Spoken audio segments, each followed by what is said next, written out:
तो प्यारे साथियों और प्यारे बच्चों, आज हम करेंगे क्लास +2 का एक टॉपिक है relation between the direction cosine of A line.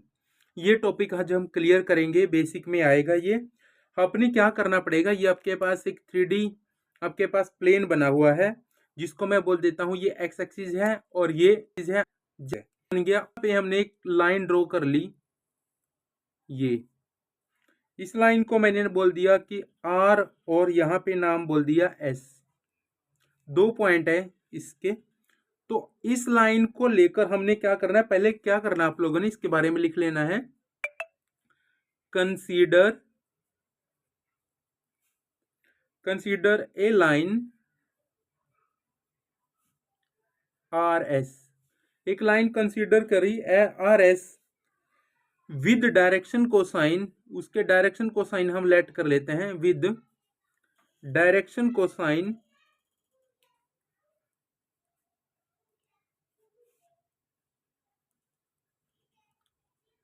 जिसके डायरेक्शन कोसाइन हमने लेट कर लिए LMN, L M और N। तो ये चीज हमने लिख ली। अब ये जो पैरेलल लाइन है ना, इसके सीधा डायरेक्शन कोसाइन हम निकाल नहीं पाएंगे, क्योंकि लाइन है जो वो ओरिजिन से पास होना जरूरी है, तब इसके डायरेक्शन कोसाइन निकल सकेंगे। तो इसके पैरेलल में कोई लाइन लेनी पड़ेगी, क्योंकि जब दोनों लाइन पैरेलल होती हैं तो उनके डायरेक्शन कोसाइन सेम माने जाते हैं। तो यहां से एक लाइन ड्रॉ कर लेता हूं मैं, जो कि ओरिजिन से पास होके जाएगी। तो मैंने एक लाइन ड्रॉ कर ली जो कि इसके पैरेलल है, ओरिजिन से पास हो गई।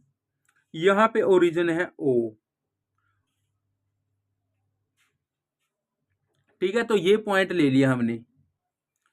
तो जैसे हमने ड्रॉ की ये लाइन, तो यहां पे मैंने एक पॉइंट ले लिया इसका P, जिसके कोऑर्डिनेट मैं बोल देता हूं कि X Y Z। इस पॉइंट के कोऑर्डिनेट हमारे X Y Z रहेंगे। और इस लाइन के बारे में अभी हमें लिखना है। क्या लिखना है इसके बारे में डिटेल में लिख लेते हैं हम। तो लिखते हैं क्या, थ्रू द ओरिजिन, क्योंकि हमने ओरिजिन से पास करके लाइन लिखी है ना। Through the origin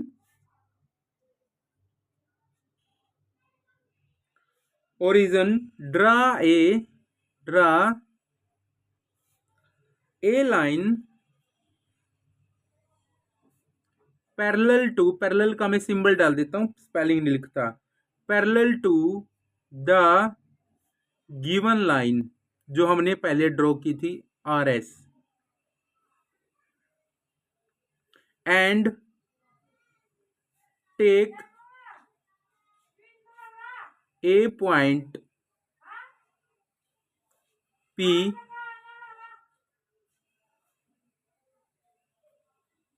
on this line.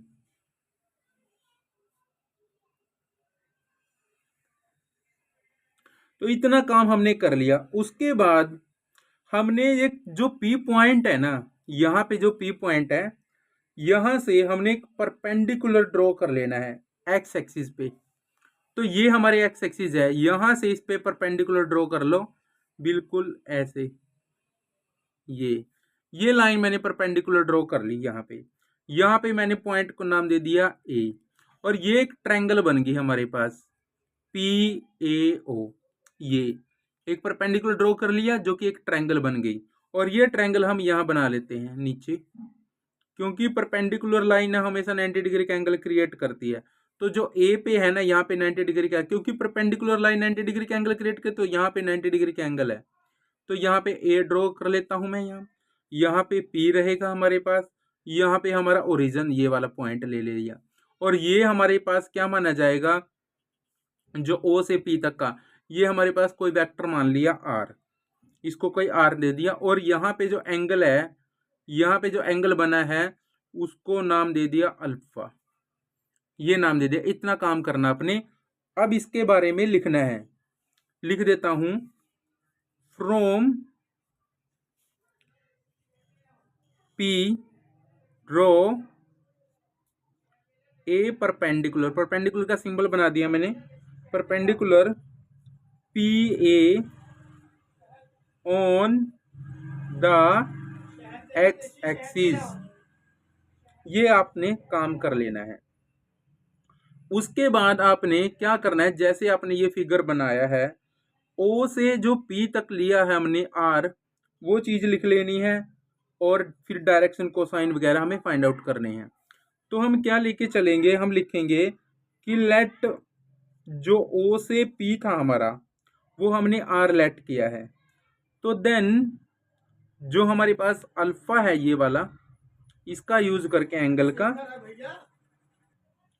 तो देन आपने क्या कर लेना है, जो कोस अल्फा है वो निकाल लेना है।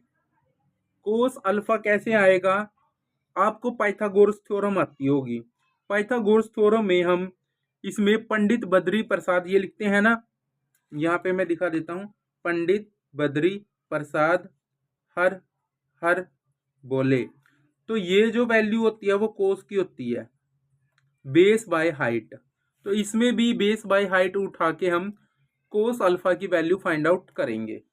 तो वो मैं लिख देता हूं यहाँ पे, जो कोस अल्फा बनेगा हमारे पास वो ओ से ए और ओ से पी, ये हमारे पास क्या बनेगा, बेस, और ये हाइपोटेनियस बनेगी ओपी।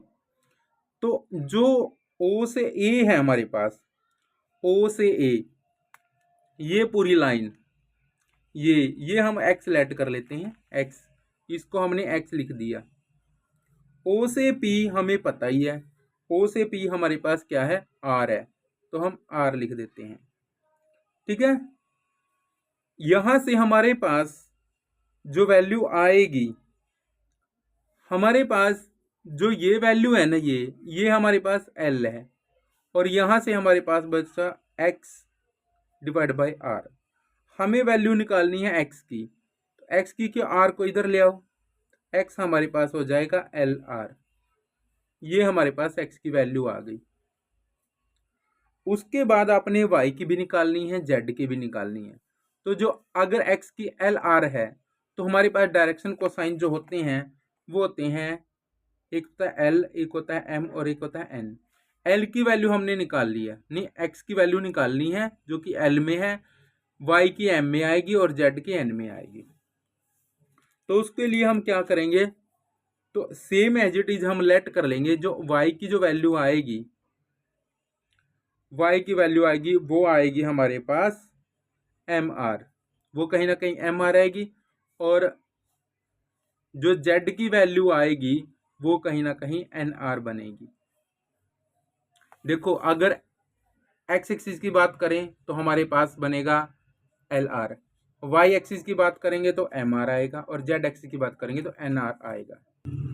अब आपने क्या करना है, जस्ट आपने लिखना है X square plus Y square plus में जेड स्क्वायर, ये लिखना है, और इनकी वैल्यू पुट कर देनी है। एक्स की वैल्यू क्या है, एल आर, एल आर है, साथ में स्क्वायर हो जाएगा, मतलब इनका स्क्वायर है ये, फिर एम स्क्वायर आर स्क्वायर हो जाएगा, फिर एन स्क्वायर आर स्क्वायर हो जाएगा। आर स्क्वायर सभी में कॉमन है, तो आर स्क्वायर बाहर निकालो, अंदर बचा एल स्क्वायर प्लस में एम स्क्वायर प्लस में एन स्क्वायर, ये बच गया। इसके बाद आपने क्या करना है, जो ये पूरी वैल्यू है हमारे पास, ये पूरी वैल्यू है, ये 1 के इक्वल होती है। ये मैंने पहली वीडियो में करवा रखा है, अगर आपने नहीं देखा तो वहाँ चेक कर लो। जितनी भी डायरेक्शन को साइन होती हैं उनका स्क्वायर का सम 1 होता है। तो ये सारी वैल्यू यहाँ पे लिख लेता हूँ मैं, यहाँ पे लिख लेता हूँ, we know L square plus में एम स्क्वायर प्लस में N square is equal to 1, ये वैल्यू। तो यह तो बन गई 1, तो हमारे पास क्या बचा, एक्स स्क्वायर प्लस में वाई स्क्वायर प्लस में Z square is equal to R square, ये हमारे पास रिजल्ट बन के आ गया। तो यही हमें निकालना था। तो बेसिकली हमारे पास यही था कि हमें रिलेशन निकालना था किसके बीच में, direction cosine of A line के बीच में। तो हमारे पास ये रिलेशन आ गया है। ठीक है, तो गाइज अगर आप वीडियो आपको अच्छी लगी तो लाइक शेयर और चैनल को सब्सक्राइब कर लेना, ताकि नेक्स्ट वीडियो का नोटिफिकेशन आपके पास सबसे पहले पहुंच जाए। जय हिंद। एक चीज़ और है, मैं बताना चाहता हूँ आप लोगों को, इसमें जो ये वैल्यू होती है ना, ये वाली और ये वाली वैल्यू, ये दोनों सेम है, मतलब सेम है, तो हमारे पास इधर क्या बचा, देखो जहाँ पे एल स्क्वायर प्लस में एम स्क्वायर प्लस में एन स्क्वायर ये है, ये वैल्यू और ये वैल्यू दोनों की वैल्यू सेम मानी जाती है, इसका मीनिंग भी यही है। तो कहने का मतलब X square Y square plus में जेड स्क्वायर, इसको अगर इसको आर स्क्वायर नीचे ले आऊँ, यहाँ पे बचेगा एल स्क्वायर प्लस में एम स्क्वायर प्लस में एन स्क्वायर, ये बचा। अब ये वैल्यू है ना, इसका मीनिंग भी यही होता है, तो इसको भी ऐसे लिख दो,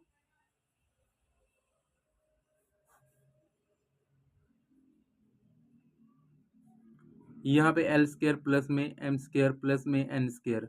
अब ये इससे कैंसिल होगी तो 1 बचा, यानी हमारे पास ये जो वैल्यू है वो 1 के ही इक्वल होगी। ठीक है, तो गाइज आप अगर वीडियो को लाइक कर दो, सब्सक्राइब कर लो चैनल को, ताकि नेक्स्ट वीडियो का नोटिफिकेशन आपके पास पहुंच जाए और इसी तरह की वीडियो आपके पास सबसे पहले आपके पास पहुंचे और आपकी तैयारी ऐसी तरह चलती रहे।